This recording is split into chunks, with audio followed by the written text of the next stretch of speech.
Hello everyone, and welcome. It's been a long time since I actually was in front of the camera, and I was thinking about this, and I don't think I've ever done any kind of art vlog or a chat video on my YouTube channel, which seems kind of odd, but I really hate being in front of the camera, and that might sound kind of strange because when I started my YouTube channel, I kind of was trying to break out of not liking being in front of the camera, and then I became a hermit again.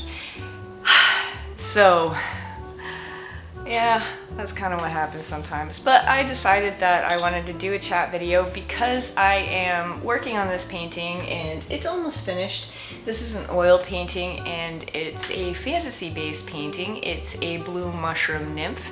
It was actually inspired by this reference photo that I found on unsplash.com, and I was like, oh, I could definitely make her into some kind of fantastical creature. What you might not know about me is that a lot of my paintings are inspired by stories that I have actually crafted myself. So they may never be published and they may never see the light of day or anything, but I do like to write short stories, and I prefer the kind of mystical fantasy genre as far as stories are concerned. But this video is kind of about how I believe fantasy art is undervalued in the fine art world, and I have some theories about this, and I wanted to kind of talk to you about them because I feel like a lot of fantasy artists that are extremely talented, that have these amazing imaginations, are kind of dismissed, and they are tossed off to the side being labeled as illustrators and not fine artists, even though they have tremendous talent, tremendous skill, and I don't think that that's right. So I want to talk a little bit about this. Well, first of all, let's face it, fantasy art, well, it's kind of nerd culture, and that is definitely looked down upon by the fine art world because it's not conceptualism, it's not abstraction, and the focus isn't on intellectual rigor or experimentation as much as it is more on the illustrative storytelling aspects of art. So that right there makes the art world go, oh, that smells of mass market appeal and popularity, which of course equals lack of sophistication.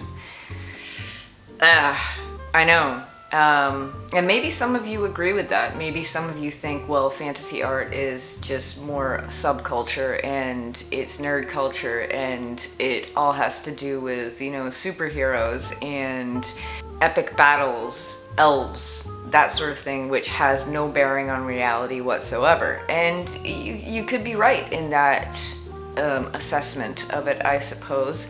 However, what if you are an artist that really enjoys using your imagination and bringing things to life that do not exist in this reality? I think that is a pretty interesting use of creativity in general.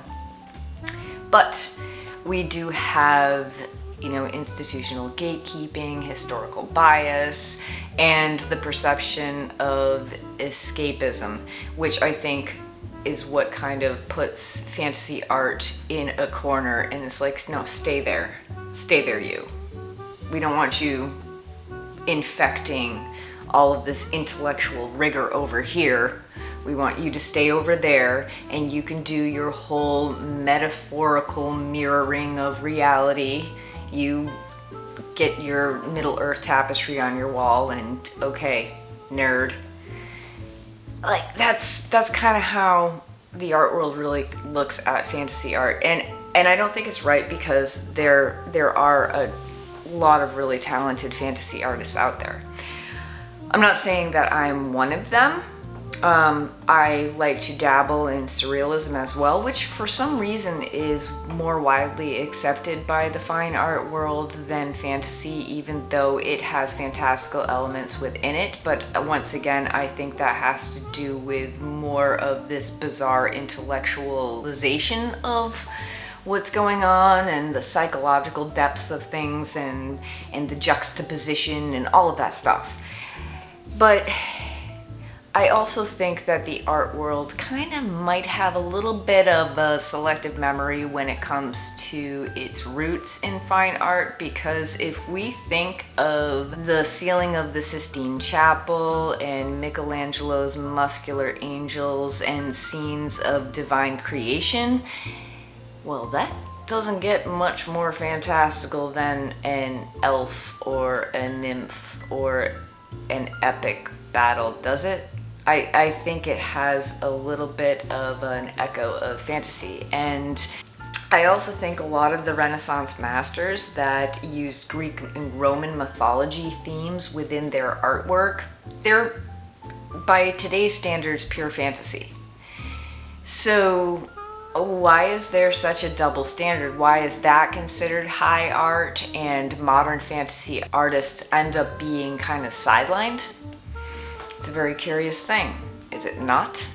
I mean, clearly the art world hasn't forgotten these roots, but it's definitely built this narrative that elevates historical fantasy as allegorical or symbolic, while dismissing modern fantasy as being escapist or commercial.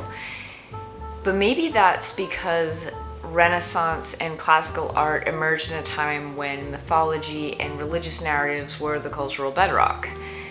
I mean, Michelangelo's biblical scenes or Botticelli's myths weren't seen as fantasy, but more as these profound reflections of spiritual or philosophical truths.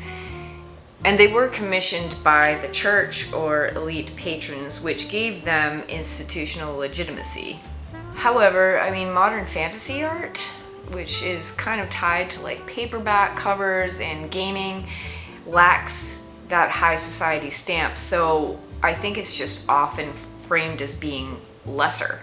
And there is that thing of like historical distance too, because time does sanitize things. Like you look at a 500-year-old painting of Apollo and it feels classical and scholarly, whereas you look at a 2025 illustration of a witch and that just feels like pop culture and sort of niche.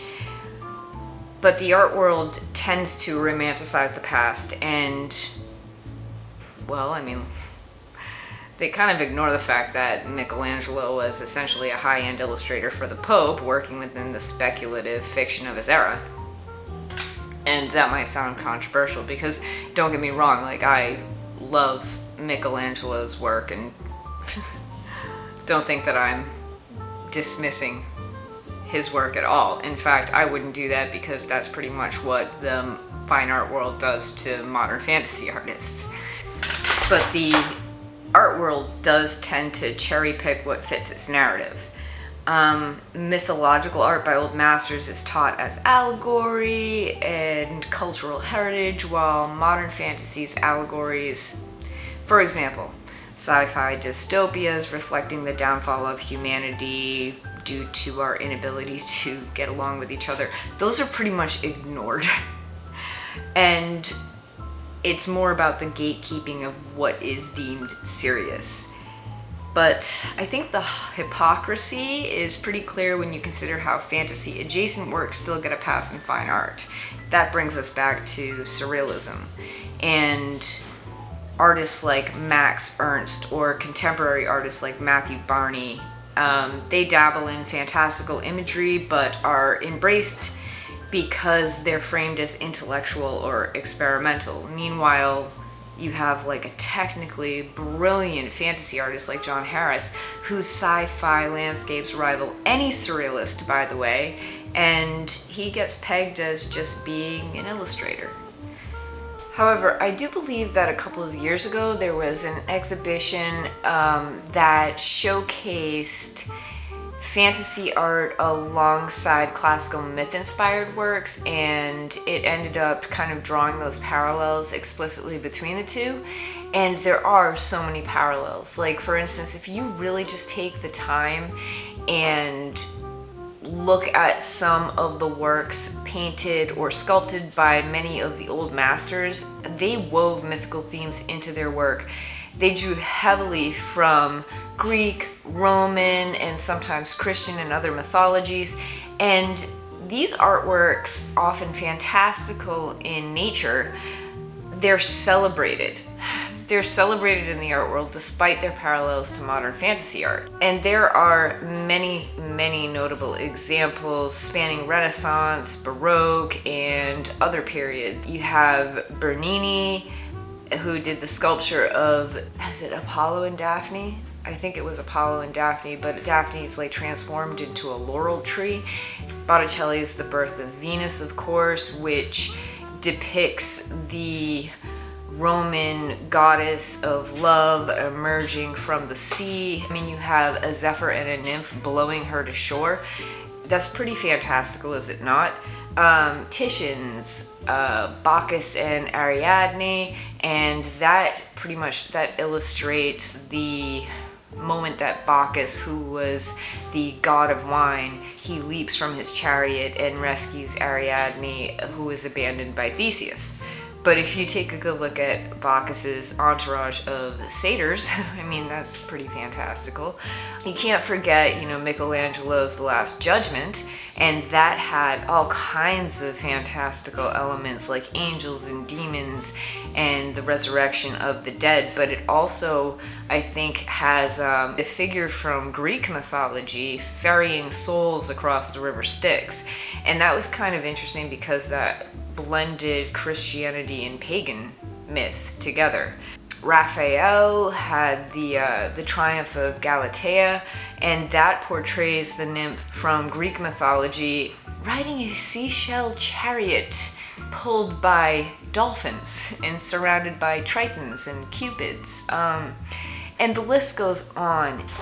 So you have the old masters who invented visual realities for the unreal, blending creativity with technical skill. The irony is that their imaginative leaps are celebrated while today's fantasy artists doing the same for dragons or sci-fi worlds often get dismissed. It's the same act of creation, just a different cultural lens.